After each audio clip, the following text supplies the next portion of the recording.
სალამი მეგობრებო, ვიწყებთ ახალ სერიას. ეს ჩვენი პროექტის მესამე ნაწილი. როგორც ხედავთ, ლაბორატორიაში ვიმყოფები. ნამდვილად ვარ ლაბორატორიაში, თუმცა სურათი ჩემს უკან არის დადებული ამ ფაილში, მაგრამ რომ მოვხსნათ, იგივე ხეც დაინახავთ. ვიწყებთ მუშაობას. რეალურ მუშაობას, რეალურ რეცეპტებზე და იმ ჩვენი მძივების, ფართოდ მოფენილ პლატფორმაზე. შეგახსენებთ, აი ამაზე იყო საუბარი, ანუ ჩვენ საპროექტო მიდგომით ვსარგებლობთ, ასეთნაირად დავსახეთ ამოცანა და ავირჩიეთ პირველი შეხედვით უმარტივესი ამოცანა, მაგრამ აი გეტყვით ახლა რომ საკმაოდ გამიჭირდა, ანუ კვერცხის მოხარშვის მეცნიერება არც ისე მარტივი ყოფილა. მოვძებნია ესეთი რეცეპტი. დავათვალიერე ეს ყველაფერი, თუმცა კვერცხს რაღაცნაირად ხარშავ, მაგრამ ვიფიქრე რომ მოდი საუკეთესო გამოცდილება გამოვიღე. ანუ ავმაღლდე კვერცხის მოხარშვაში, ავიდე პიროვნების დონეზე. ინდივიდის დონეზე წარმოვიდგენ საკუთარ თავს, როგორც კულინარი. აი ეს მომეწონა კარდიური რეცეპტი და დავიწყე ამის განხორციელება. აქ იმ ვიდეოდან მოკლე ვიდეო არის, მაგრამ ვნახე რომ 26,000 ლაიკი ქონდა ამას და ალბათ სანდოა. პირველი რაც გავაკეთე, ვიღე კვერცხი და როგორც აი ამ ვიდეოში იყო მითითებული, ჩავდე მაცივარის საყინულეში.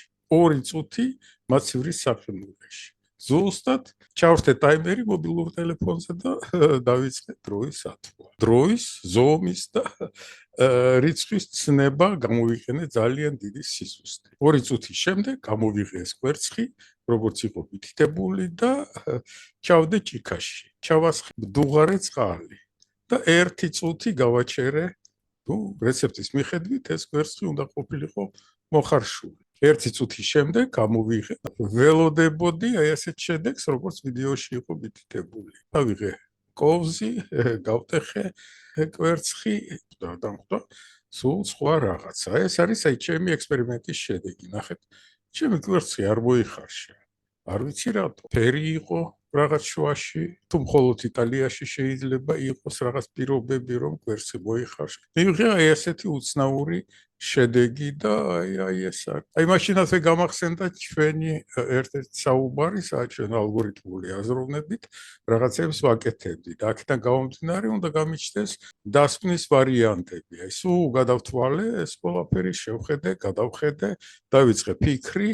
ჩვენს ფსიქოლოგიურ ნაწილში სულ ვიზახოდით, როდესაც რაღაც არ გამოგვდის, რასაც ვაკეთებთ, მაშინ ვიწყებთ აზროვნებას, ვხვდებით ადამიანები, ჩავთვალოთ, რომ მეც დამეწყო ინტელექტუალური განვითარება. შედეგი ვერ მივიღე. დასკვნაც გავაკეთე.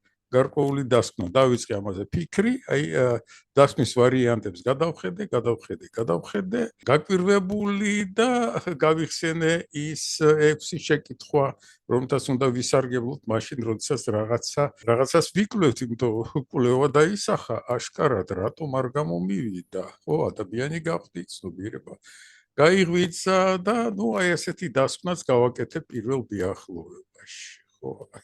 ხედავთ, აი ეს სულ ყველაფერი ჩვენ განვიხილეთ ზოგადად, ეხლა რეალობას მივადეთ. მივაწოდო იმ ინფორმაციულ გარემოს, რომ ეს რეცეპტი არ მუშაობს, თუ კიდევ ვცადო. სხვა ფერი შევარჩიო კვერცხის, სხვა ჯიშის, ქართული კათმები რითი განსხვავდებიან, კვერცხები რითი განსხვავდებიან, არ ვიცი. გადასაწყვეტია ეს პრობლემა, რაღაცა უნდა უყოთ, ანუ რაღაცა უნდა მოვიფიქროთ და მოგმართავთ თხოვნით, დავიწყოთ ყველა იმ ძივების გამოყენება, რაღაცა მოვიფიქროთ, სად შევცდი, რაში შევცდი, შესაძლებელია საერთოდ თუ არა, ეს იტალიური რეცეპტი რაღაცნაირად უნდა შევცვალო, თუ რაღაც კანონზომიერებას ვერ ვითვალისწინებ.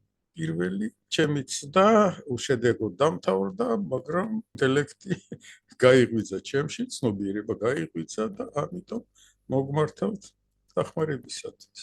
ნახვამდის და შევეცადოთ აქტიურად ვიმუშაოთ რეცეპტზე.